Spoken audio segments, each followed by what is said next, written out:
A continuación les expondremos el proceso de producción de la insulina orientado a las operaciones de separación que se utilizan en este. Nosotros somos Daniele Machulo, Jenny Mateus y Juan David Rangel. Lo abordaremos en el orden mencionado aquí.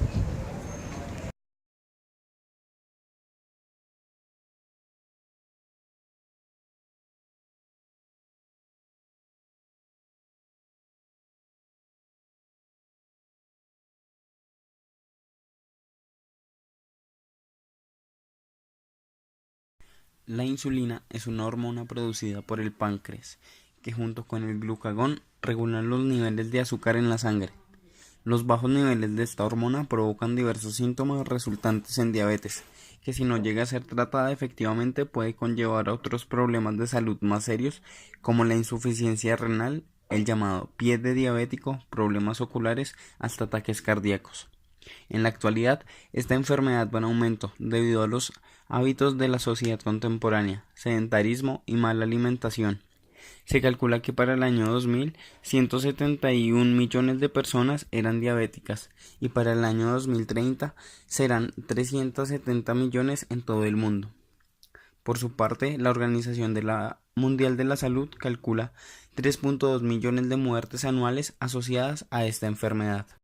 La producción a nivel industrial de insulina ha sido desarrollada para suplir la demanda de la mayoría de pacientes que diariamente la requieren.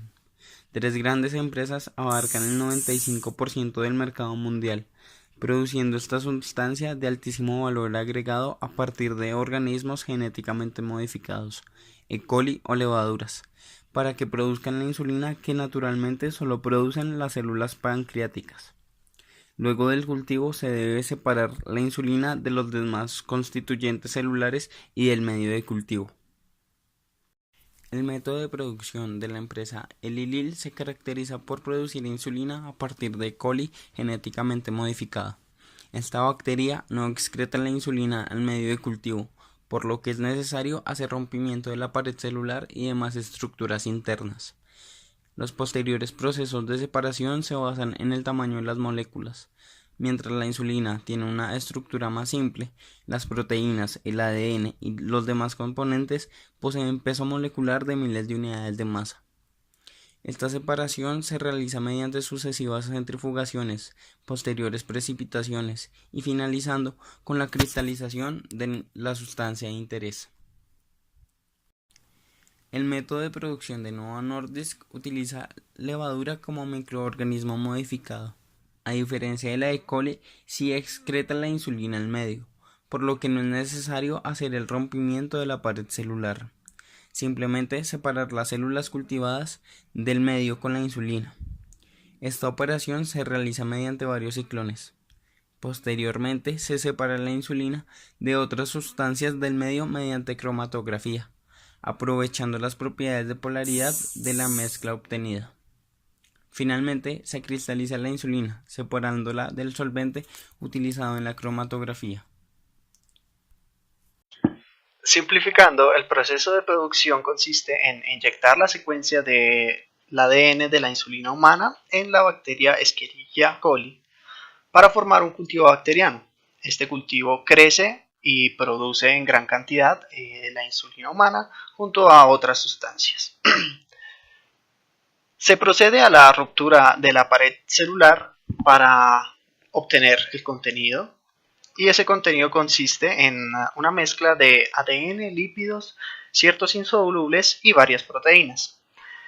Para separar la mezcla de proteínas se aplica una centrifugación de la cual obtenemos la mezcla de solo proteínas. Para separar las demás proteínas de la insulina, utilizamos una cromatografía de interacción hidrofóbica. Esta cromatografía se explicará más adelante. Una vez se obtiene la insulina con solvente, se purifica haciendo un proceso de cristalización.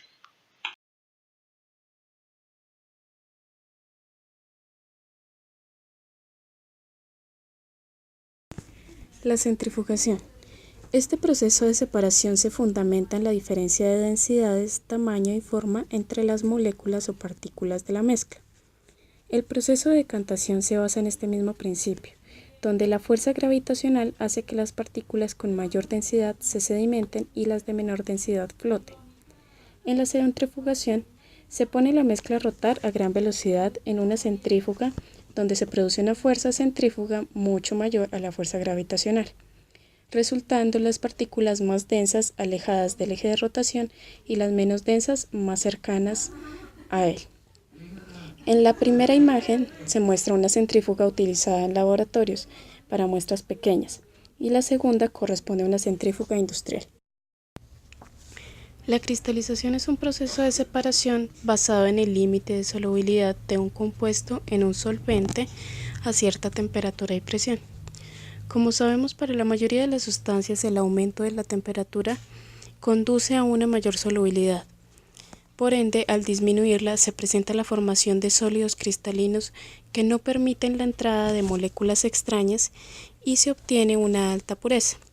Esta es aplicada desde hace mucho tiempo, por ejemplo, en la producción de sal y azúcar. La cromatografía consiste en una separación física empleando dos fases, una estacionaria y una móvil. La fase móvil contiene las sustancias a separar y la fase estacionaria es un sólido activo, normalmente es hidrofílico. Esto hace que las sustancias hidrofílicas tiendan a absorberse en el sólido, mientras que las hidrofóbicas se eluyen.